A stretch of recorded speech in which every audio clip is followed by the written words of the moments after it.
And we're back. Welcome back and happy Tuesday. Today, we will talk a little bit about some of the applications or some of the types of things that we've been doing this semester, this material in general, and we'll also get into confidence intervals. But before we begin, some administrative bits. All of this is in Chapter 9, Method of Moments and Max Likelihood, Section 1.9, and Confidence Intervals, Section 9.2. The reading is not a lot, but please make sure you're keeping up with the reading. It requires your regular engagement. Okay, so a lot of times students will ask me, how do you use this stuff? Yeah, we talk about convolution and getting features from images. We talk about the relationship between the mean, the standard deviation, and the percentage of the probability mass. Talked about things like 1.5 IQR above and below the first and third quartile as a way of rejecting atypical measurements. We talk about all sorts of stuff, but it can sometimes get lost the types of applications, including max likelihood, that you can use this material to do. Now, for confidence intervals, which is the subject primarily for today, you can perform something called hypothesis testing, and that is the measurement of how typical a result is relative to the distribution that produced a set of values. And so you have some process, and that process is producing values. You have some measurements, and you're going to get new measurements, and you want to see, gosh, well, is this new measurement, does it belong to that distribution? Is it typical of the measurements that you've had from the past? And so we have a distribution, and we know at this juncture, because of stochastic computing last semester, that the central limit theorem tells us that you can transform any distribution, regardless of its family from the distributions that we've studied. You can transform it into a normal distribution simply by computing a statistic over those measurements from any distribution and involving a transformation that includes a sum. Now, of course, as a normal distribution, you can standardize it by subtracting the mean and dividing by the standard deviation, therefore making it a so-called Z distribution, which is a distribution with a mean of 0. It's centered, and it has a standard deviation, and therefore a variance of 1. Now, for such a distribution, it allows us to make comparisons between systems, even though the phenomena measured from them, the distributions governing them, are different. So it sort of does for probabilities what percentages per centum per 100 does for proportions. So here we have standard normal distribution, and we said earlier in the semester that there's a relationship between the amount of probability mass under our distribution curve, if you were to take the integral, and some distance away from the center. And so for the Poisson distribution, imagine then, or any other distribution, you have your parameter and you have your centered normal distribution, your standard normal, and then you measure some number of standard deviations above and below that center. And so in that particular case, we have for one standard deviation above and below that centered mean, that represents, if we were to take the integral under that probability curve, it represents roughly 68% of the probability mass. And so this idea of testing whether or how typical a new result is means you're testing it against this distribution to see, okay, well, does it fall underneath the values that represent, say, 95% of the time, the values that you will see? Because underneath this probability curve, 1.96 standard deviations above and below this centered mean is going to be 95%, and from a statistics point of view, 95% is considered to be statistically assured.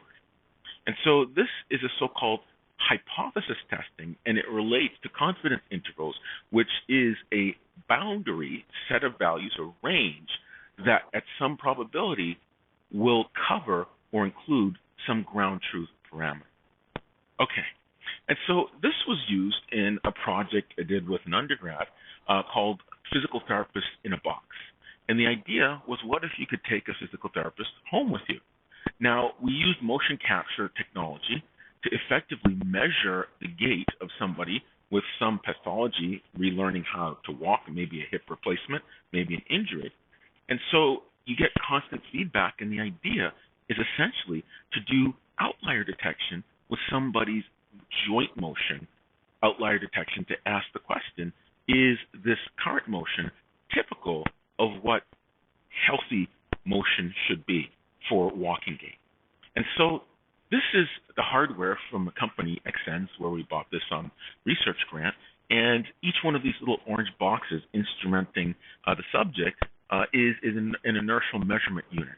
And so that is included with a skeletal model, and based on the motion vectors, both the velocity and the angular velocity for each of these measurements, these sensors, we can compute a skeletal model based on measurements of the legs and the shin down to the ankle and the arm length, all the digits in the joints for the subject.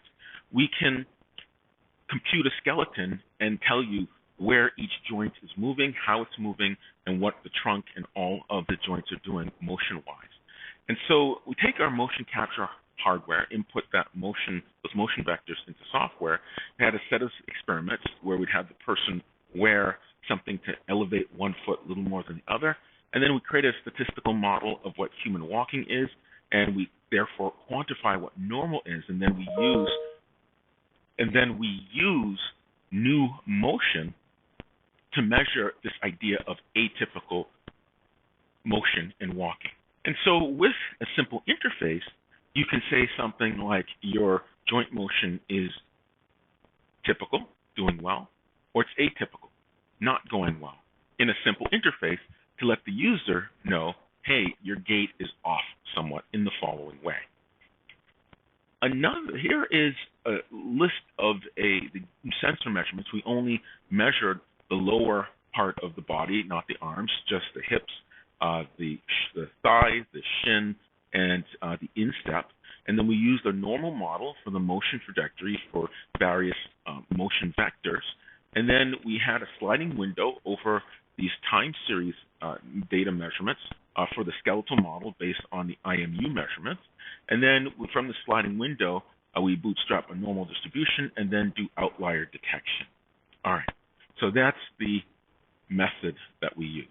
So that's straight confidence intervals, looking for outliers. Another concerns autonomy for a wheelchair. And when you transition from an indoor to an outdoor environment, that can either be a very abrupt change, as you see in the upper left-hand picture, or it can be a very gradual change as you're going down an atrium through a long hallway. And so when you transition from an indoor to outdoor, outdoor to indoor environment, you attend to different sensors that are useful for constructing landmarks that are stable that you can use to navigate and do mapping. And so this is for an autonomous wheelchair, and you can't go out and buy one. You have to, well, you can, but it's very expensive. So we decided to integrate our own. Now, this isn't completely done yet, but it's about 60% of the way there. We started out with some cardboard models, made precision measurements, got some aluminum stock, sent it out to a machine shop, mount some sensors on it. This is the power distribution board on the right-hand side.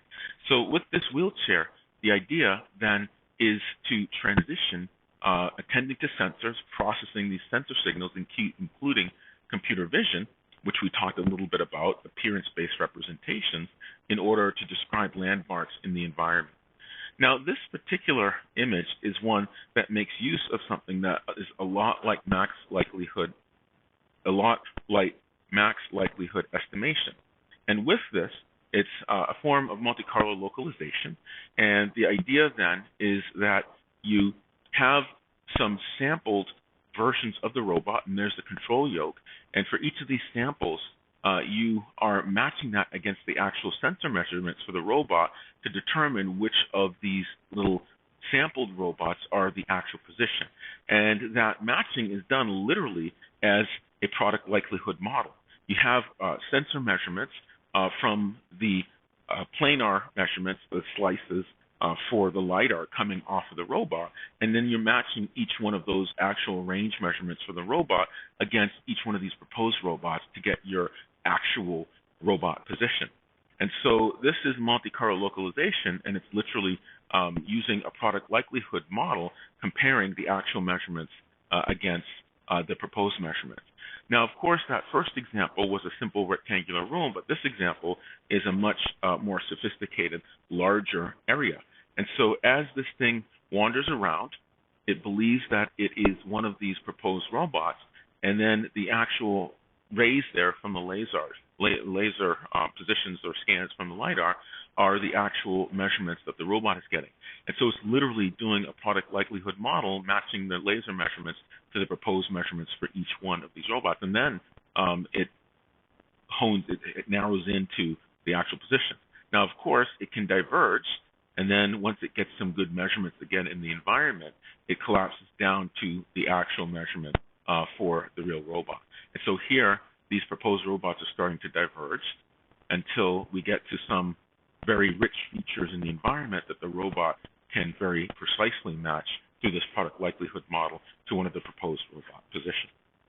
This next video comes from Love Park Robotics in Philadelphia, and this is an example of some of the sensor processing we did with computer vision, only instead of a relief map representation of an image, it's an actual relief map from a flash LiDAR laser scan measurement. And so mounted underneath the armrest are some forward-facing sensors, and these sensors are the same sensors that I have on my robot in my research lab, and they give you range measurements in a 2D grid to get you the terrain map. And so it's picking up the features of things that are obstacles through something that looks a lot like convolution. You're effectively separating the ground plane from the obstacles, and then you put these boxes around the obstacles, and then you veer around those obstacles to try to maintain distance between you and the obstacles. And so this is an example of something similar, not the same, but similar to some of the convolution-based types of measurements and relief map representations that we talked about for computer vision. So yes, there's a lot you can do with the things and variations of the things that you've learned in this class, and also I will throw in a little bit of stochastic computing. All right, so let's jump into something called standard error, and then we'll also talk about confidence intervals. Now, we mentioned before that a statistic is nothing more than a function that you compute over data. And when we compute an estimator, say, for example, that estimator we had lambda hat for the Poisson distribution, that was just 1 upon n, the sum of all of the measurements, which is the same as x bar, our sample mean. Now, this sample mean x bar is a function computed from data. And we can compute the sample distribution or the distribution of the statistic itself that is measured over the sample. So remember that when you take a sample again and again and again, they can be different from one another. And because we compute a statistic over the sample, then the statistic can have a different value from one round of samples obtained from some population to the next. And so because of that, you can actually induce a distribution over that statistic itself. And that's called the sampling distribution of that particular statistic. And so the standard error is the name that we use when we're describing the standard deviation of a statistic's sampling distribution. And why do we use a different name? Because we want it to be clear that this particular standard deviation is the standard deviation of some quantity that is not a sample, it is a function over samples, plural. And so this standard error will tell you how dispersed is this distribution for the statistic of outcomes if you repeatedly sample and compute the statistic. Sample, compute the statistic. Sample, compute the statistic. How dispersed are the values you get for that statistic? And so how do you do this? You can do it directly.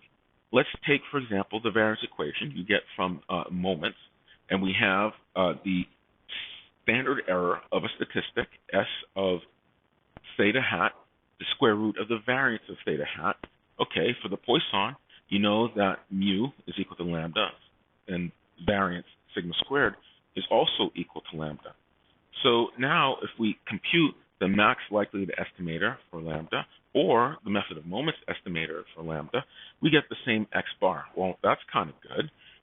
So let's look at our definition of the variance of our statistic x bar. So variance, again, from the book, from the Barron text, page 213, is the sum of all your samples divided by n. So if we do a little bit of math, well, the variance of a scalar is equal to that scalar squared times the variance. So we pull out this 1 over n, that n in the denominator, and we call it 1 over n squared times the variance of the sum of all of our measurements. Now, of course, the variance of one of those xi's is just sigma squared, so we're adding sigma squared to itself n many times, so we get n times sigma squared in the numerator, and then that 1 upon n squared that we had when we pulled out that scalar 1 over n. And so if we do this, we have a copy of n in the numerator, a copy of n in the denominator, and we're left with sigma squared upon n as our result. And so the variance of our x bar, our MME and MLE estimators for lambda, is just sigma squared upon n. And so if we want the standard error of x bar, that's just the square root of the variance of x bar. So we take the square root of that sigma squared upon n, okay? And we know that sigma squared is equal to lambda for the Poisson distribution. So now we're left with radical of lambda upon n. And so this is our result for standard error. We know we can substitute our lambda hat for lambda, so let's go ahead and make that substitution. So now our standard error is lambda hat, a radical of lambda hat upon n. And so our lambda hat, we can substitute for what lambda hat is, it's x bar. And so for standard error, we have x bar upon n under the radical. And so now, going by our definition of what x bar is, that's 1 upon n. So we put that 1 upon n in the denominator as n, so that's n squared in the denominator. And then we have the sum of all of the measurements xi in the numerator under the radical. And so now, if we have that, well, we apply that radical to the denominator. We have an n squared. So that's now a radical of the sum of all of our measurements xi upon just an n, no radical in the denominator. And so this is our measurement for standard error, and we can actually compute it over data, and we reduced it and manipulated it step by step to express this as an operation over sample measurements over our data. Another thing we can use is, okay, well, we know what the standard error is. We got that variance of x bar, and we took the square root of it. So when we got sigma over n, okay, well, if we have this sigma over radical n as our standard error, if we started out as our variance as sigma squared upon n, we take the radical of that, and we're left with sigma over radical n. So that's another form we can use using that variance of x bar directly. And then, okay, so what can we substitute for this sigma? Well, if sigma is the square root of sigma squared is what? It's s, little s squared. So we can write radical of s squared over radical of n. So now we expand out what s squared is. S squared is 1 upon n minus 1 times the sum of each of the inputs xi minus x bar quantity squared. So we have a 1 over n minus 1 in the denominator. We pull that out of the radical and combine it with that radical n in the denominator, and we get radical of n times n minus 1 in the denominator. And then in the numerator, we have under the radical our sum of the square difference between each of those measurements xi and x bar. So now, if we have that expression, let's put them all under the same radical, and that's going to be our standard error. Now, of course, through all of these manipulations, we see that this can get quite complicated. We will also see some bootstrap methods that you can compute for standard error purely from the data, which can make things a little bit easier versus going through all of these mathematical manipulations. So let's take a look at confidence intervals. And so suppose we have a distribution, and we have some variables sampled from that distribution. That distribution is responsible for defining all the values that we could possibly observe. And as a population distribution, the problem is that we have no way of knowing what this ground truth parameter, theta, is governing that distribution. Now, in order to get around that, we estimate theta hat, and if we choose our theta hat, our statistic, appropriately, we can use it as a reasonable replacement, as we've been calling it, for our unknown ground truth population parameter, theta. And so, for example, if we have arrivals in time that we observe, we say, okay, Poisson is the best description for that stochasticity, so we assume our measurements xi are distributed as a Poisson governed by parameter lambda, our rate parameter. And we don't know and never will know what this lambda, our rate parameter, is. And so we use one of our methods of estimation, max likelihood estimation or method of moments estimation, and we get an expression, an estimator for lambda that we call lambda hat, and this lambda hat is a function or statistic over sample data. And so where would we get the sample data? We would get it from an overhead camera, for example, instrumenting the entry box for a retail establishment, and we literally count the number of people per unit time, our standard delta T, for the number of customers that are entering the store. And so we have some time T0. We make a number of measurements, measurement 1 through measurement n at time T0. Now here, in this notation, what I'm doing is using the first subscript to describe the window, the zeroth window, and the second subscript to define the measurement within that window of time.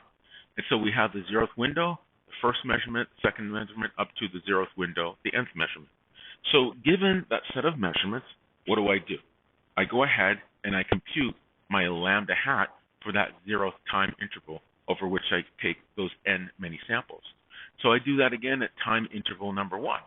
I take my n measurements, x11 through x1n, and then from those n many measurements, arrival of customers in the store, occurrence of events, I compute my lambda 1 hat, my lambda for that first time interval. And then I do it again and again and again, m many times, and I get m many values for my lambda hat. And so given some number m of lambda hats, my estimators for lambda, from each one of those time intervals, the 0th through the mth time interval, I now compute a distribution over those lambdas.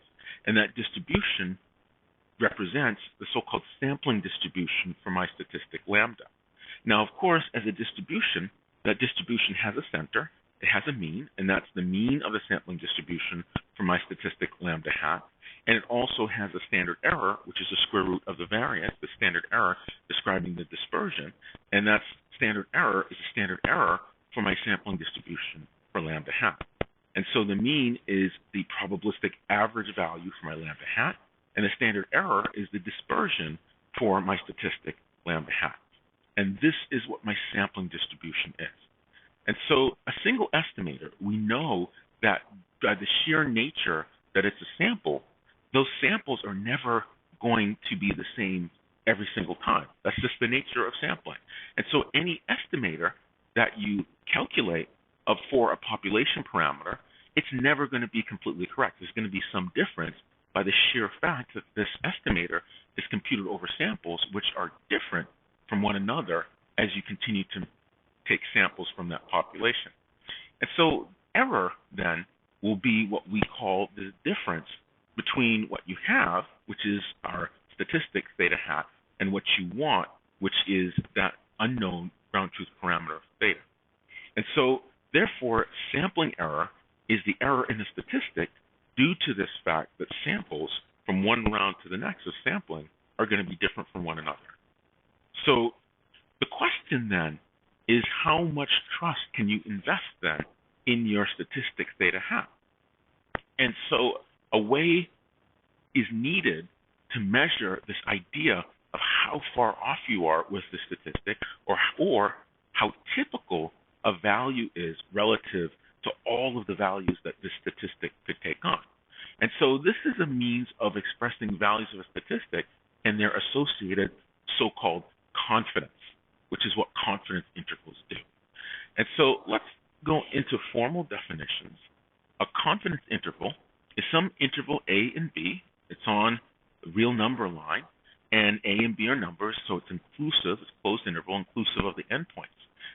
So it's going to represent a range of values. A confidence interval is some interval between an inclusive A, B on closed interval, and we say that this interval AB range of values is a so-called 1 minus alpha times 100% confidence interval for some parameter, that's a population parameter, parameter theta, if it contains the parameter with probability 1 minus alpha. And you note here I said parameter, I didn't say statistic. So what it means is that we have this range of values between A and B inclusive, and we want to know what is the probability that this interval A and B is going to have buried within that interval this ground truth parameter theta. And that's precisely what a confidence interval is. It's how typical is it for this parameter to exist within this range A and B. And so we have this interval, and parameter theta it's in that range, or it's covered by A and B. It's covered with a probability 1 minus alpha. And so 1 minus alpha is a proportion. We multiply by 100 that proportion, and we get a percentage. And so, for example, if alpha is 0.05, we refer to a 100 minus 0.05, which is 0.95 times 100 is 95. So we refer to that as a 95% confidence interval. Now, sometimes this alpha is called a p-value. It's what defines your level of confidence. How assured are you, from a probabilistic standpoint, that this unknown parameter theta is going to be within that interval of interest? Okay, so what exactly does this mean? With probability 95%, theta will have values within this interval, or theta will exist or be covered by that interval AB, that closed interval. And so it's not really like saying 95% of the time you know the values of theta. It's kind of like, but this covering is different from saying 95% of the time it will be there. And so let me ask you a question. Which scenario would you be more confident in if you were trying to trade stock? The first scenario is, let's assume that the average stock price, theta 1, you didn't know, was in this range between $12 and $32.5, and it was so with probability 65%. And the second scenario, the average stock price for a different security, you don't know what it is, ground truth, is in some range between 13 and 37 with probability 95%. So, of course, well, I would take the second one because you're more assured that it's going to be in that range. It's going to be covered by that interval 13 to 37 than in the first case. Okay, and so why is this the case? Because if you're more assured, you can say, all right, well, if I know at some point the stock price is, say, 12 or 10, I know that 95% of the time it's going to be in that 13 and 37. So that means if the stock price is 10, I'm in that operating regime of that 5% oddball behavior. So what could you do with this information? Well, if you know the stock should be in this interval more assuredly between 13 and 37, well, it's time to go ahead and buy up more of that stock if it's currently at 10, because you know at some point it's going to snap back to that interval between 13 and 37. So mathematically, for this confidence interval, we say that probability is 1 minus alpha. Now, as a probability, we can look at the probability for this interval. A and B define the bounds of the interval you could think of over which you integrate, and it says that the probability that the ground truth parameter, which is unknown, is between A and B, and you can get that through integration, is equal to that probability or proportion, 1 minus alpha of the probability mass. So the total probability mass between those endpoints is going to be 1 minus alpha. All right, and so the examples you use when you calculate an estimator, these are stochastic because these samples are going to be different from one round of sampling to the next. For the 0th interval, T0, the first, the second, the third, up to including the mth interval. And so each one of these lambdas, lambda naught up through lambda m, hats are going to be different from one another. So there are stochastics. So if you're going to deal with a quantity lambda hat for a specific computation, it's going to jiggle or be stochastic or change, then you also need to describe what the ground truth is that this estimator will be by some means that can accommodate that stochasticity.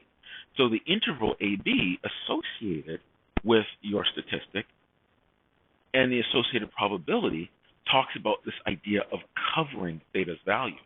Because our lambda hats can change, we need to talk about this idea, this probabilistic notion of covering the ground truth parameter. It's somewhere within some percentage of these intervals.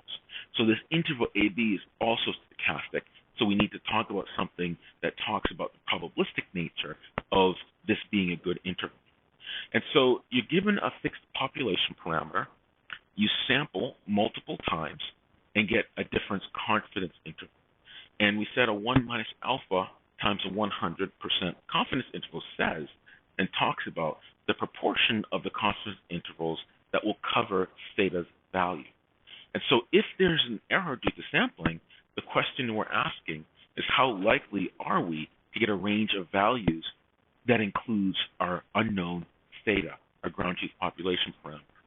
And so here in this figure, and this is figure 9.2 in the book, along the horizontal axis we have values that our parameter can take on, and we have the ground truth value of our population parameter theta. This is unknown. And so for each sample, these are the sample lambdas. We get a confidence interval.